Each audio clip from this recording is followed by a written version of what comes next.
अस्सलाम वालेकुम दोस्तों। आज का हमारा टॉपिक है frozen evaporator coil, why ice is forming on evaporator coil. इस तस्वीर में आपको नज़र आ रहा है कि एवेपोरेटर पर फुल्ली आइस जो है ना वो बिल्ड हुई है। आज हम इसकी वजूहात के बारे में डिस्कस करेंगे।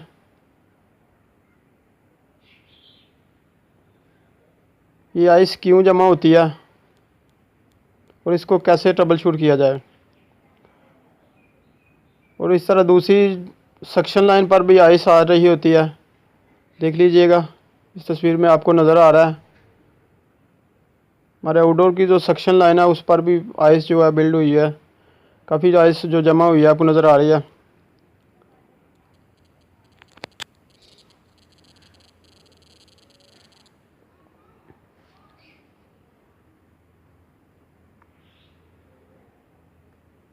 तो इसकी कुछ काजेज़ हैं, उसके बारे में हम डिस्कस करने जा रहे हैं।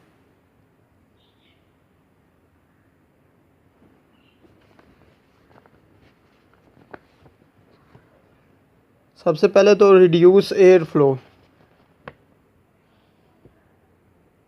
अगर हमारे एवेपोरेटर में एयर क्रॉस नहीं हो रही होगी तो एवेपोरेटर पर आइस बिल्ड होगी। इसकी वजूहात क्या हो सकती हैं? इसकी वजह पहली तो यह है, हमारे जो फ़िल्टर हैं डर्टी हैं, या एवेपोरेटर की फिन्स जो होती हैं उनमें जो है गर्दो गुबार जमा हुई है। ठीक है। तीसरी इसकी वजूहात हो सकती है, हमारा जो ब्लोअर मोटर है वो फॉल्टी है, या उसकी स्पीड जो है, इसकी स्पिनिंग स्पीड जो है वो कम हो गई है, जिसकी वजह से हवा जो है एवेपोरेटर में पूरी तरह नहीं गुजर रही, और जो अंदर की नमी होती है वो पानी जो है वो हमारे एवेपोरेटर पर जमा होता है, जिसकी वजह से आइस बिल्ड हो रही है।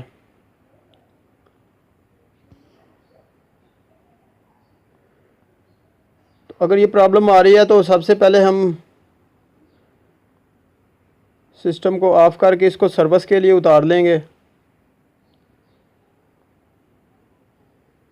इसकी कॉइल्स जो हैं एवेपोरेटर की कॉइल्स को अच्छी तरह क्लीन करेंगे। तो इसके बाद R22 चाइना या किसी और गैस से इसकी कैपिलरीज जो अंदर की कैपिलरीज होती हैं उसकी फ्लशिंग कर देंगे, तो ये मसला हल हो जाएगा। एक और मसला, अगर रिड्यूस्ड ऑफ रेफ्रिजरेंट, यानी कि अगर रेफ्रिजरेंट भी कम होगी तो भी आइस फॉर्मेट होगी इस इंडोर के एवेपोरेटर पर। अगर हमारे सिस्टम से गैस लीक हो जाती है या लैक ऑफ रेफ्रिजरेंट है तो भी एवेपोरेटर पर जो है ना आइस फिल्ड होगी।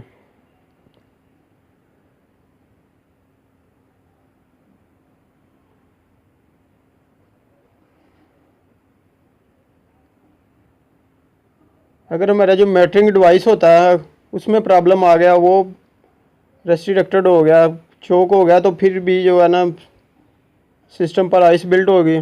Metering device for example thermal expansion valve, piston type metering device या कैपिलरी ट्यूब है। इनके ब्लॉक होने की वजह यह है कि अगर डेब्रीज यानी कि, और दूसरा मॉइस्चर होगा हमारे सिस्टम में तो सिस्टम चोक हो जाएगा, जिसकी वजह से आइस जो है ना वो बिल्ड होगी हमारे एवेपोरेटर पर। और थर्मल एक्सपेंशन वाल्व लगा हुआ है तो वो फेल्ड हो गया, तो वो क्लोज पोजीशन में फेल्ड हो गया, तो थोड़ा थोड़ा जो रेफ्रिजरेंट है वो हमारे एवेपोरेटर को मिलता रहेगा, जिसकी वजह से वो उसका प्रेशर कम होने की वजह से हमारे सिस्टम पर आइस बिल्ड होती रहेगी। क्योंकि रेफ्रिजरेशन सिस्टम में टेम्परेचर एंड प्रेशर जो है वो डायरेक्टली प्रोपोर्शनल है। अगर हमारे सिस्टम का प्रेशर अप हो रहा है तो टेम्परेचर भी अप होएगा, अगर प्रेशर डाउन हो रहा है तो टेम्परेचर भी डाउन होएगा। अगर टेम्परेचर अप जा रहा है तो प्रेशर भी अप जाएगा, अगर टेम्परेचर डाउन जा रहा है तो प्रेशर भी डाउन हो जाएगा।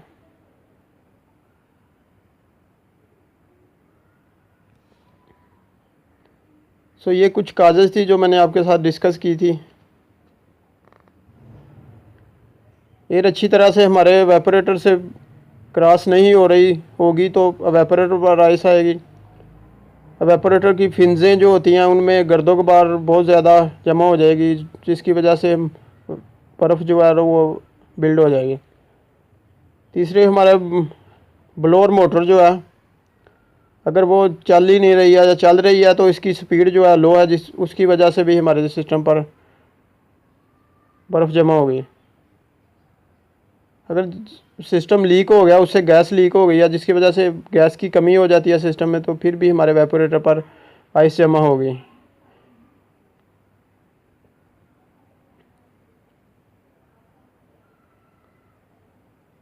अगर आपको मेरी वीडियो पसंद आए तो मेरे चैनल को सब्सक्राइब कीजिएगा, मेरी वीडियो को लाइक एंड शेयर कीजिएगा। Thanks for watching. अल्लाह हाफिज़।